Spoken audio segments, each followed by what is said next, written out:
안녕하세요. 달빛딸 유진스입니다. 선생님, 오늘은 우주로 가는 계단이라는 책을 가지고 왔습니다. 이 책은 고학년 친구들에게 추천을 하고요. 과학에 관심 있는 친구들이라면 중학생 정도 친구들이 읽어도 재미를 느낄 수 있겠다라는 생각이 들었습니다. 제목에서 알 수 있다시피 과학적 이론들을 바탕으로 해서 상상력을 가미해서 만든 동화책으로, 선생님 읽으면서 사실 인터스텔라 같은 그런 영화들이 떠올랐습니다. 인터스텔라는 시간이 왜곡되는, 그러니까 시간이 휘어지는 블랙홀에 관한 이야기를 다루고 있다면, 이 책은 평행이론이라는 과학적인 그 이론을 바탕으로 하고 있는데, 두 가지 책이 바탕으로 하고 있는 이론은 좀 다를지 몰라도 결국에는 가족에 대한 사랑을 또 담고 있다는 면에서 비슷하게 선생님이 떠올렸던 것 같아요. 책은 주인공인 13살 지수라는 아이가 등장을 합니다.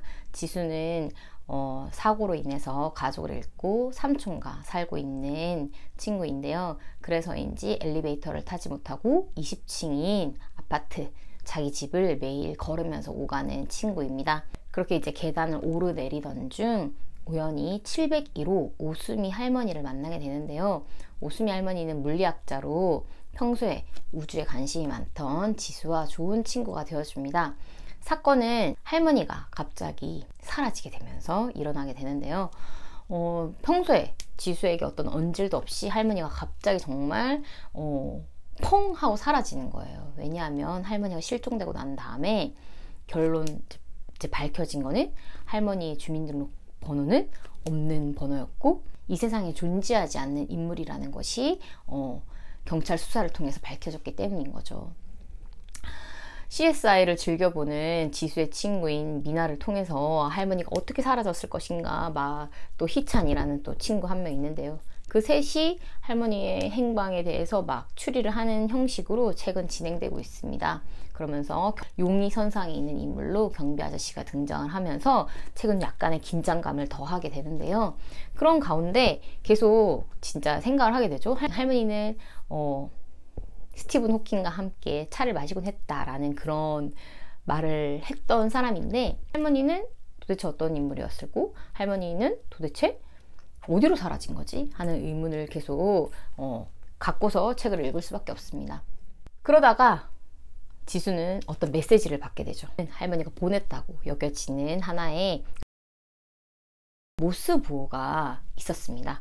그래서 그 모스보호를 해결하면서 이제 결정적으로 어떤 단서를 발견하게 되는데요. 그것은 바로 비상등, 그 다음에 캠브리지, 그 다음에 2081이라는 단서였습니다. 지수는 이 단서가 무엇일까 이제 찾다가 우연히 그 단서가 무엇인지 알게 되는데요. 그런 과정이 되게 뒤에 갈수록 흥미진진했어요. 처음에는 사실 책이 별로 그냥 그렇게 재미가 없나 이런 생각이 들었는데, 뒤에 갈수록 막 또 빠져드는 게 있더라고요. 그리고 갑자기 6층과 7층 사이에 올라가는 그 비상구에서 갑자기 어느 날 어떤 아저씨가 퐁 하고 나타납니다. 네, 짐작할 수 있겠지만 그 할아버지는 아인슈타인이라는 할아버지가 아니었을까 하는데요. 그 할아버지를 만나게 되고 지수는 벼락 같은 깨달음을 얻게 되죠. 아, 할머니가 어딘가에 살아있구나. 할머니가 2081년도에서 나에게 이 메시지를 보냈구나 하는 것들을 알게 됩니다. 캠브리지는 스티븐 호킹이 수학했던 그 대학교로도 유명하죠. 평행이론에 대해서 이 책이 결국 나오는 거는 어딘가에 지수의 가족이 살아있을 거라는 지수의 기대감입니다. 평행이론에 따르면 그 어떤 시간이 동시에 흐르고 있다는 거잖아요. 지수가 가족을 그리워하는 마음이 결국에는 할머니라는 존재를 통해서 그것이 사실일지도 모른다. 지수의 가족이 어딘가에 살아있을지도 모른다 라는 것들을 과학적인 이론을 바탕으로 정말 근거 없는 이야기가 아닌 것임을 선생님 보여주는 것이라고 생각했어요.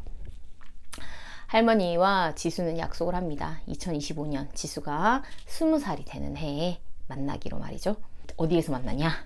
9월 7일 캠브리지 대학교에서 만나기로 약속을 합니다. 지수는 앞으로 그 꿈을 위해서 또 살아가게 되겠죠. 어쩌면 할머니는 그 어딘가에서 살고 있을 지수의 엄마나 지수의 아빠가 보낸 선물일지도 모르고 하나의 메시지일지도 모른다는 생각이 들었어요. 온전히 책을 이해하는 것이 조금 어려울 수도 있겠다는 생각이 들지만 선생님은 여러분들이 이런 책을 읽으면서 과학에 대해서 좀 더 관심을 가져보면 좋겠다는 생각이 들었고, 이 책에 나오는 내용들에 대해서 이게 뭐야, 뭐 이런 사실도 아닌 이야기들을 이렇게 생각하지 말고 이 세상에서 일어날 수 있는 불가사의한 일들, 하지만 그것들이 어쩌면 과학적 이론을 바탕으로 할 수 있다 라는 사실을 생각하면서 책을 한번 읽어보면 좋겠다는 생각이 들었습니다. 추가로 선생님이 이 책을 읽으면서 사건의 지평선이라는 유나라는 가수의 노래가 계속 떠올랐는데요. 그 노래도 한번 같이 들어보면 좋겠다라는 생각이 들었습니다. 인생 책책책 오늘 여기까지 할게요.